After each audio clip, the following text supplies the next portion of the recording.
Bonjour and welcome to all of you comic book geeks, readers and collectors to quite a truncated, it's a good word isn't it, straight away, quite a truncated, couldn't even say it twice without moving my teeth around, version of the top 10 of the week. A couple of reasons was there wasn't anything particularly exciting and groundbreaking. This, although there's two number ones here, they're only number. You'll get what I mean when we get to them. It's all continuing series. A couple of issue twos, but listen, you will get what I mean when I get going. But I have got 10 of my top comics of the week. Nothing is worthy of a deep dive because I've literally done a deep dive on all of these before, and that would just get. So I just thought, I've been out in the sun this weekend, as you can see, burnt my face off, didn't go prepared, laid on the beach for 4 hours without cream because we didn't expect to see the sun. It is England after all. So I'm going to get on with it. This is my top 10 of the week. Cover of the week wise, I'm going to do my book of the week as normal, and I am going to do cover of the week, but it's, like I say, it's just going to be a little bit quicker, so normal service will resume. It was the 5th week as well. I think I might be feeling a little bit of that 5th week kind of. It was obviously it's a good week. I bought 16 or 17 comics, and I've got a top 10 out of them. All good comics to talk about. So I hear you say, why don't you start talking about them then? Okay, I will. First up, and this is what I mean about a number one. This is God's number one, One World Under Doom, but it's not, is it? Because it's the characters that were introduced to us in the Gods mini-series, which I did enjoy overall. Had its moments at the beginning, but overall, no, I did enjoy it. Introducing the new character, Win. It's Win, isn't it? Anyway, Ryan North's writing this one, not Jonathan Hickman, and I did enjoy this. It's all about Win's apprentice that was introduced to us in the in that mini maxi series, whatever you call it. It is Maria, isn't it? Yeah, Mia Di Maria. So it was a really nicely done. Without giving away any spoilers, it was really nicely done how he treats his apprentice that we met in the Gods mini-series, and how Doctor Doom treats the same person, and how our preconceptions might lead us to form a different way of it unfolding. Enjoyed it. Totally unexpected. That was totally unexpected. Denise Camp, The Ultimates. I don't like this cover. I don't know what's going on. That looked like Miss Captain America to me when I first looked at this comic. I just rolled my eyes and listen, we don't go there. We don't. Only when I'm doing whinges do we go there. But I thought, oh no, they've done it again. Marvel have done it again. We've got Ms. Captain America now, haven't we? Oh. And it does give me a heavy heart, and I roll my eyes, but no, it's Quicksilver. It's Wanda and Quicksilver. Phew. God, over my head then. Can anyone see how sore my face is? It's melting off. God, it feels like I've had a cosmic ray blast from the Silver Surfer. Anyway, listen, that's a whole other story. We don't go there. That's a story for another video on another channel. This is about comics. Wanda and Quicksilver turn up in this issue, do stuff, and it is great. Something happens, like I say, I've got to keep it spoiling. I'm still enjoying the Hawkeye character in this, by the way. I'm flicking through just to give me a little member berry. Yeah, and What happens to Quicksilver is good. How they deal with him, yeah, is very good. And that has been an entertaining read for 14 issues now. This is what I mean about the ongoing stuff. Gods was good, that issue's good. Ultimates is good, that issue is good. So, but it still doesn't mean I can't say these are good comics. Another issue 1, but it's not, is it? These one-shots by JMS, by J. Michael Straczynski, have all been... I'm surprised his tongue hasn't burst out of his cheek, because he's got it so firmly lodged there. This is basically, where it says the Sinister 16, they basically, a bunch of characters all turn up at the same restaurant at once.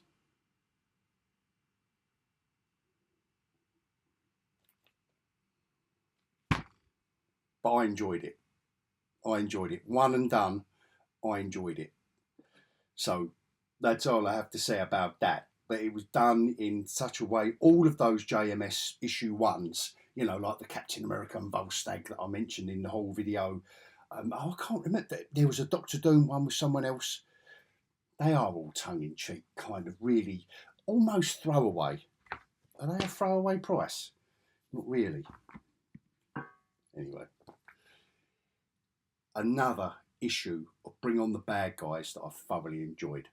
And it's Loki with his big horns.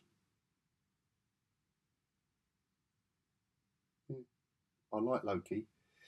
With his big horns. I like him being evil. I like him being devious. I don't like him being wimpy. And I don't like him being pushed around. All right? I like him being the god of mischief. Naughty, the trickster. Who remembers that? Don't like the modern version. I like this version. I'm a geeky old hog, and that's the way it is. All right. So if you like your modern little weaselly, he's like a little weasel, isn't he? He's not really up to much at all, really. You can have that. This was the Loki I love, and Mephisto in it, and you've got the dagger that they're all after, and Loki. Just a quick spoiler alert: if you haven't got this yet, just turn off. Just la la la la la. Just the dagger that they're all after. Loki does the dirty on Mephisto. Yes, that's what we want. That is what we want. No mucking about pretending to be Doctor Who. But we don't go there. We certainly don't go there. This, and the guys, Jeffrey Anlove's art. I didn't realise he was literally going to do the whole story in silhouette.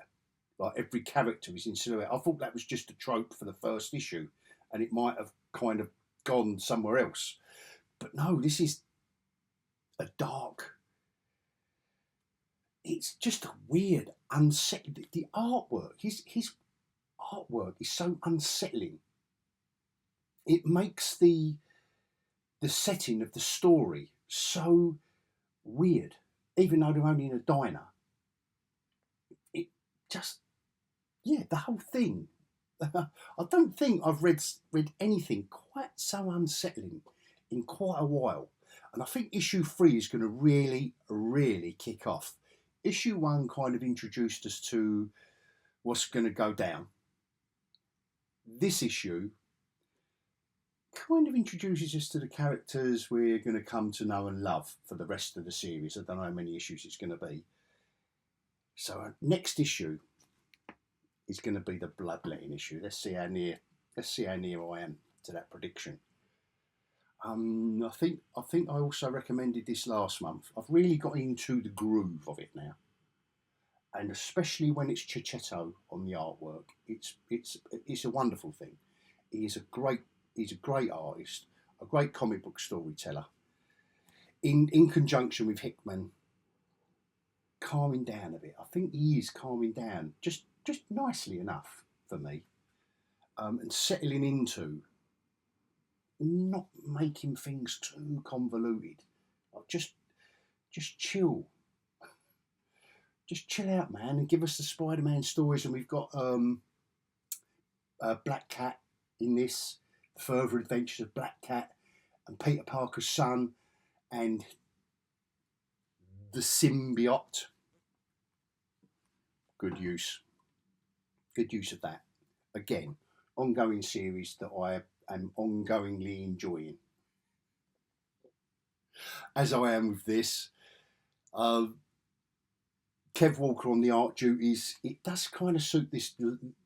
This story is a bit more laid back from the monstrous, like almost like Absolute Hulk that went before with Nick Klein. And don't get me wrong, I love the Nick Klein artwork on the Incredible Hulk, but Kev Walker in this storyline needs to be, and it's a real.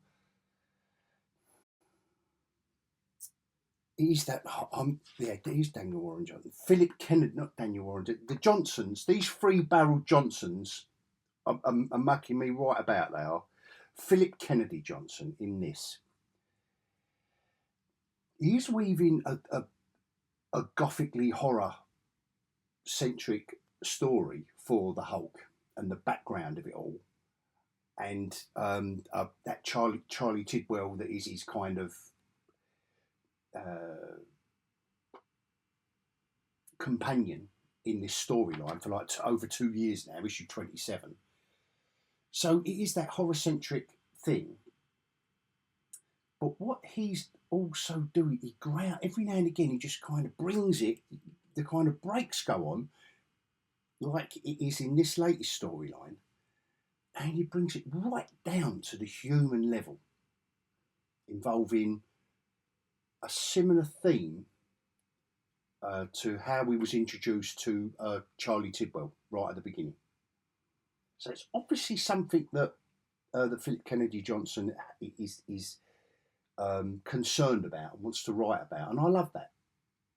As our friends across the pond would say, I dig that.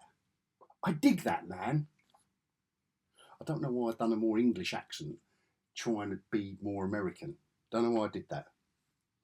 But I do certainly dig that.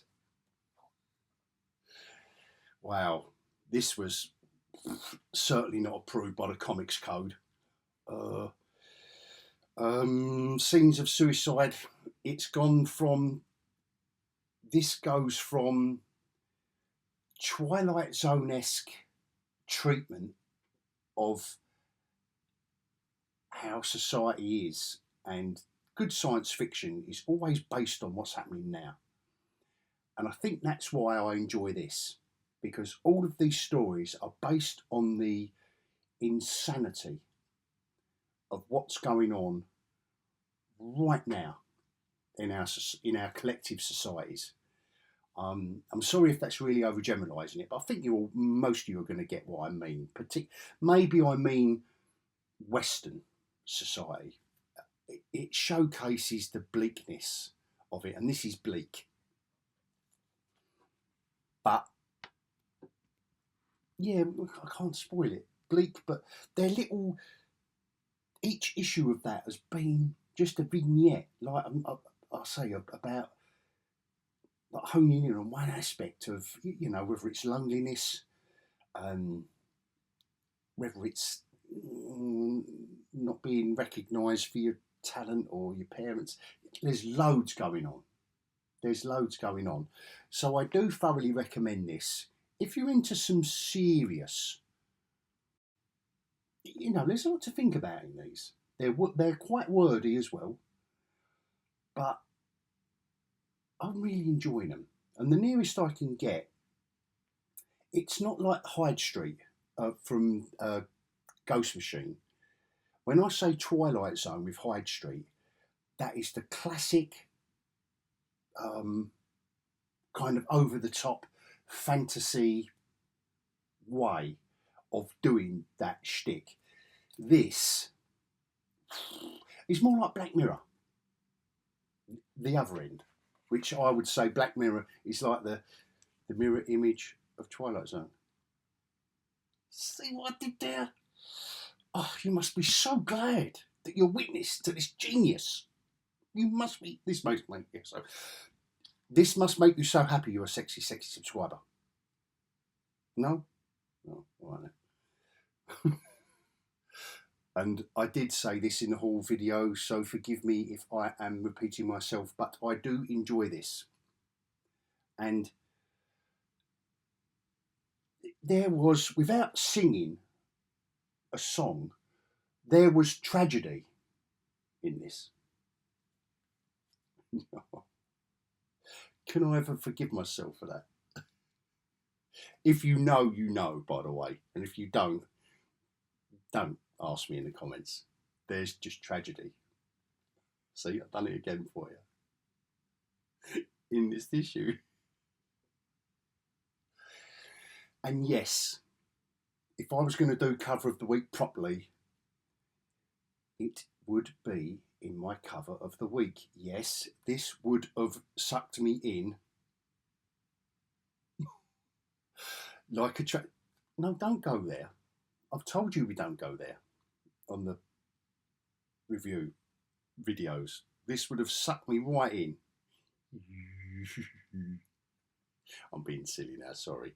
Right, that's going to be in for cover of the week. There's only going to be 2. And the other one's got a chest in it as well. And it's this one. Book of the week, guys. Come on. Let's get on with it. Book of the week. This is, and you know my favourite word is romp. This is a T&A romp through a pulpy romp where they're just not ashamed to do that on the cover. They're not ashamed to make this Gehenna, who was introduced to us in the first issue, her nemesis. Big buns and machine guns. And that's all I have to say about that. But it's my book of the week. It rocks and romps along. It so does. If you like that action, and we all need that kind of, like I've said before, the diversity of the comic books at the moment is a beautiful thing, because we can go from, look at what we can go from. We can go from this, like I said to you, it's quite a somber, thought-provoking, Black Mirror-esque story. And then you get the guns and buns out and shoot the town up. It doesn't get more diversified than that, does it? And it is a beautiful thing. And it is out of these 2. But I think just for the pure artwork, and I don't know if that is Mark Spear's art. Yeah, it probably is. I think this is a beautiful cover. I just do. I think it's a striking cover, and everything else has been a little bit bland. Mentioned Liber Merjo. Always a beautiful thing. This was horrific. That kind of tells you what's going on. Is it vampire zombies? Is it not? Oh, it's in black and white. You look inside the comic. Oh, yes, it is. It's Horror Town, man. Horror Town. So definitely in the running. Nick Klein is always going to get a vote or 2 from me. But, oh, come on. You know it makes sense. Cover of the week. And if you follow me this far, gang, and please forgive me about this truncated edition, because like I say, my face is going to melt in a minute. I haven't even done my hair for this video, so please forgive me if you're a sexy subscriber. And if you're not, please, I'm not normally like this. I'm normally professional, calm, not excitable, and very, very concise. I can't keep that going without laughing. I'm just a bit better, okay? I'll do a deep dive and a cover of the week at the end. All right? But this has been a truncated one. So thank you, sexy subscribers, for remaining sexy and following me this far. And if you're not, consider this. Imagine going to work and saying, I'm sexy. They go, what? You go, yeah. I've just subscribed to geekyOlhog, and that makes me sexy. Makes me a sexy subscriber. And I bet you what, your estimation at work is going to go up tenfold. They won't beat you up or bully you or talk about you behind your back. You're going to ascend. Might even be promotion. I'm waffling. So at this point, I'm going to bid you all, thank you everyone, and I'm going to bid you all adios.